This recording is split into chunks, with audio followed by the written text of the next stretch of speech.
One. ఈరోజు అయితే మా ఊర్లో వినాయకుడి దగ్గర వసంత పూజ చేసుకుంటున్నాం. వినాయకునికి వసంత పూజ అంటే ఎంతో ఇష్టం అంట. వినాయకుడిని తెచ్చుకున్నాక ఈ పూజ చేసుకుంటే చాలా మంచి జరుగుతుందని మా ఊర్లో ఈరోజు ఈ పూజ చేసుకుంటున్నాం. దీనికోసం ముందుగా మండపం వేసుకుని ముందుగా వినాయకుని ప్రతిమ, తర్వాత శివలింగం ప్రతిమ, తర్వాత గౌరీదేవి ప్రతిమ పెట్టారు పంతులు గారు. మొదటిగా వినాయకుడిని పూజ చేసుకున్నారు. తర్వాత గౌరీదేవిని పూజించుకోవాలి. గౌరీదేవి కోసం చీర ఇంకా జాకెట్ ముక్క పెట్టుకున్నారు.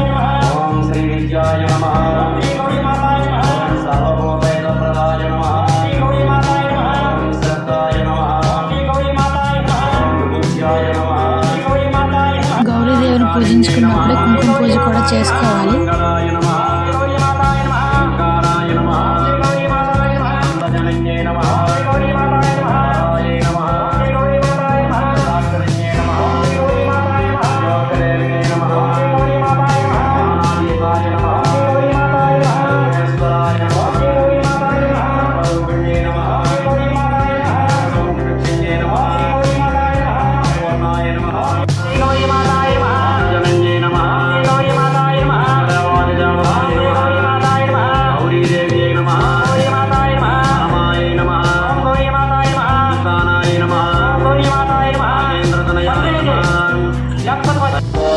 లాస్ట్లో శివయ్యకు పూజ చేసుకోవాలి.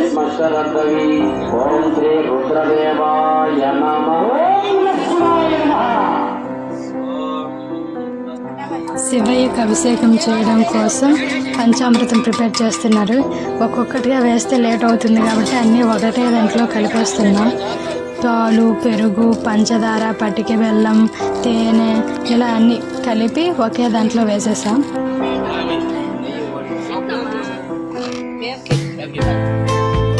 ముందుగా శివయ్యకి నీటితో అభిషేకం చేసుకోవాలి.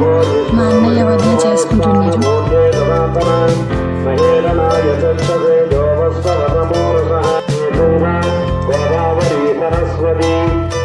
మా అమ్మ నాన్న కూడా నీటితో అభిషేకం చేశారు.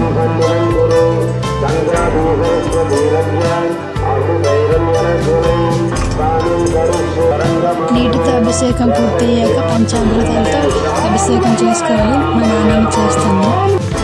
తర్వాత మా అన్నయ్య వదినలు కూడా పంచామృతంతో అభిషేకం చేస్తున్నారు.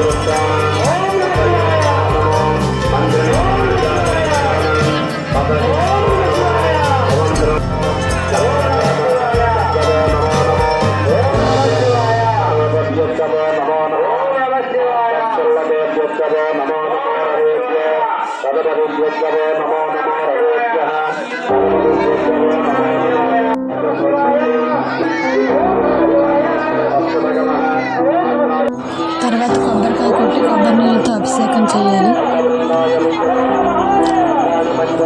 ఈ కొబ్బరికాయలు కొట్టినప్పుడు చాలా మందికి కొబ్బరికాయలు ఎక్కువ వచ్చింది. ఇక దీనిని అయితే వేరే పాత్రలోకి తీసేసాం, ఎందుకంటే అందరికీ పంచాలి కాబట్టి. పంచామృతం పూర్తిగా తీసేశాక ఇప్పుడు పసుపు, ఇంకా కుంకుమ, అలాగే గంధంతో అభిషేకం చేశారు.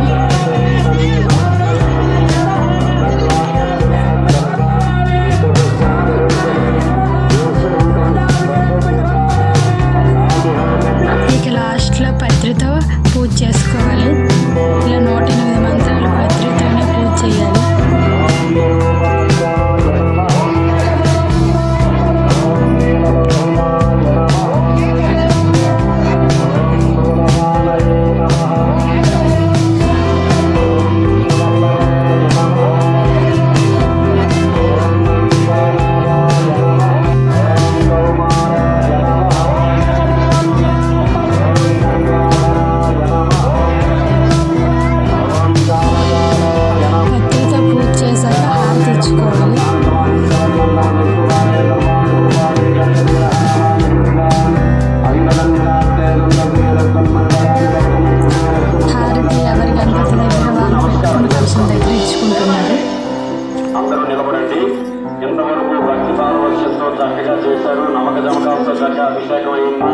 హారతి ఇవ్వడం పూర్తయ్యాక మనం పెట్టుకున్న కలశాన్ని 3 సార్లు కిందకి మీదకి కదపాలి.